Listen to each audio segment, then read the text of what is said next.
दोस्तों, भारत में बहुत सी ऐसी साधनाएं हैं जिनका धर्म से कोई नाता नहीं है और कुछ का है। तांत्रिक साधनाओं को नकारात्मक या वाम साधनाओं की श्रेणी में रखा जाता है। हालांकि तांत्रिक साधनाओं के अलावा ऐसी भी साधनाएं हैं जिनको धर्म में निषेध माना गया है। तंत्र साधना में शांति कर्म, वशीकरण, स्तंभन, विद्वेषण, उच्चाटन और मारण नामक 6 तांत्रिक षट कर्म होते हैं। इसके अलावा 9 प्रयोगों का भी वर्णन मिलता है। उक्त सभी को करने के लिए अन्य कई तरह के देवी देवताओं की साधना की जाती है। इसी संदर्भ में आज हम आपको बताने जा रहे हैं 7 प्रकार की साधना जिनको करने से आपका जीवन सफल भी हो सकता है या बर्बाद भी। आइए जानते हैं कौन कौन सी है वो साधनाएं। नमस्कार, स्वागत है आप सभी का वीडियो कलश यूट्यूब चैनल पर।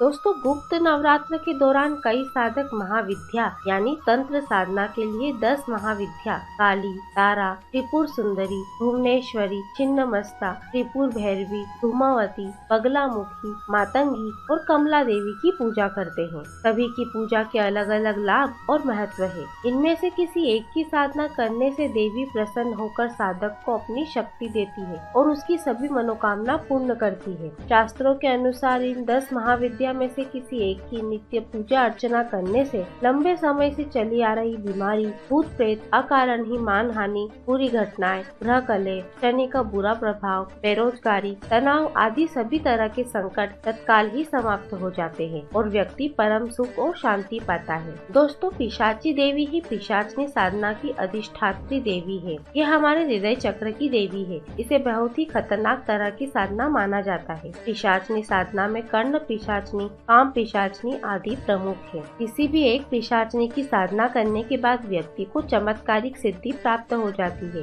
कर्ण पिशाचनी साधना को सिद्ध करने के बाद साधक में वो शक्ति आ जाती है कि वो सामने बैठे व्यक्ति की नितांत जानकारी भी जान लेता है। कर्ण पिशाचनी साधक को किसी भी व्यक्ति की कोई भी तरह की जानकारी कान में बता देती है। पारलौकिक शक्तियों को वश में करने की यह विद्या अत्यंत ही गोपनीय और प्रामाणिक है। दोस्तों, समस्त योगिनियों का संबंध आदि शक्ति काली के कुल से है। महाविद्याएं, सिद्ध विद्याएं भी योगिनियों की श्रेणी में ही आती है। समस्त योगिनियां अपने अंदर नाना प्रकार की अलौकिक शक्तियों से संपन्न है तथा इंद्रजाल, जादू, वशीकरण, मारण, स्तंभन इत्यादि कर्म इन्हीं की कृपा द्वारा ही सफल हो पाते हैं। मुख्य रूप से योगिनियां अष्ट योगिनी तथा 64 योगिनी के नाम से जानी जाती है। यहाँ हम आपको अष्ट योगिनी के नाम बताते हैं। सुर सुंदरी योगिनी, मनोहरा योगिनी, कनकवती योगिनी, रति सुंदरी योगिनी, पद्मिनी योगिनी, नतिनी योगिनी और मधुमती योगिनी है। दोस्तों, यक्ष की स्त्रियों को यक्षिणियाँ कहते हैं।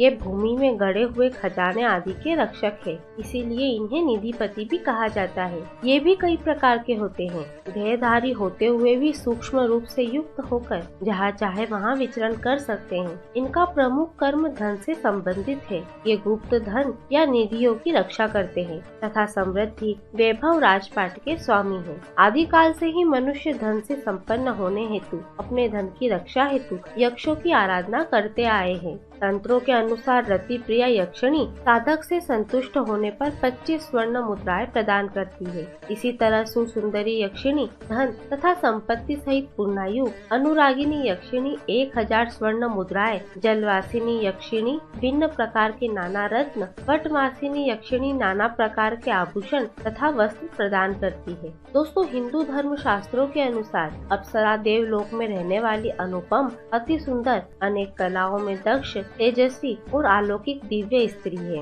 माना जाता है कि अप्सराएं गुलाब, चमेली, रजनीगंधा, हरसिंगार और रात रानी की गंध पसंद करती है। वो बहुत ही सुंदर दिखाई देती है। अप्सरा साधना के दौरान साधक को अपनी यौन भावनाओं पर संयम रखना होता है, अन्यथा साधना नष्ट हो सकती है। संकल्प और मंत्र के साथ जब साधना संपन्न होती है तो अप्सरा प्रकट होती है। तब साधक उसे गुलाब के साथ ही इत्र भेंट करता है। फिर उसे दूध से बनी मिठाई, पान आदि भेंट दिया जाता है और फिर उससे जीवन भर साथ रहने का वचन लिया जाता है। ये चमत्कारिक शक्तियों से संपन्न अप्सरा आपकी जिंदगी को सुंदर बनाने की क्षमता रखती है। दोस्तों, सभी वीरों की शक्तियाँ एक दूसरे से भिन्न है। गुप्त नवरात्रि में और कुछ विशेष दिनों में वीर साधना की जाती है। इन्हें भैरवी के अनुयायी या भैरव के गण भी कहा जाता है। मध्य प्रदेश, उत्तर प्रदेश, बिहार, पंजाब आदि प्रांतों में कई वीरों की मंदिर में अन्य देवी देवताओं के साथ प्रतिमा भी स्थापित है। वीर साधना एक बंद कमरे में, शमशान में या किसी एकांत स्थान पर की जाती है, जहाँ कोई आता जाता न हो। कई दिन कई रातों महाकाली की पूजा के दौरान एक ऐसा क्षण आता है जब काली के दूत सामने आते हैं और साधक की मनोकामना पूर्ण करते हैं। वीर साधना को तांत्रिक साधना के अंतर्गत माना जाता है, इसीलिए ये साधना गुरु की निगरानी में ही की जाती है। दोस्तों, यक्षिणियाँ और अप्सराओं की उपजाति में नायिकाएं आती है। यह भी यक्षिणियों और अप्सराओं की तरह मन मुग्ध करने वाले सौंदर्य से परिपूर्ण होती है। इनकी साधना वशीकरण तथा सौंदर्य प्राप्ति के लिए की जाती है। माना जाता है कि नारियों को आकर्षित करने का हर उपाय इनके पास है। ये मुख्यतः 8 है। तो दोस्तों, ये थी कुछ साधनाएं। किसी भी साधना को सिद्ध करने के लिए मन में दृढ़ संकल्प और इच्छा शक्ति का होना आवश्यक है। जिस प्रकार की इच्छा शक्ति साधक के मन में होती है, उसी प्रकार का लाभ उसे मिल जाता है। और इसी के साथ हमारी आज की जानकारी भी यहीं पर समाप्त होती है। ऐसे और भी वीडियो देखने के लिए अभी सब्सक्राइब करें वीडियो कलश यूट्यूब चैनल को। साथ ही साथ इस वीडियो को ज्यादा से ज्यादा लोगों के साथ शेयर करें। हमारे इस वीडियो को अंत तक देखने के लिए धन्यवाद।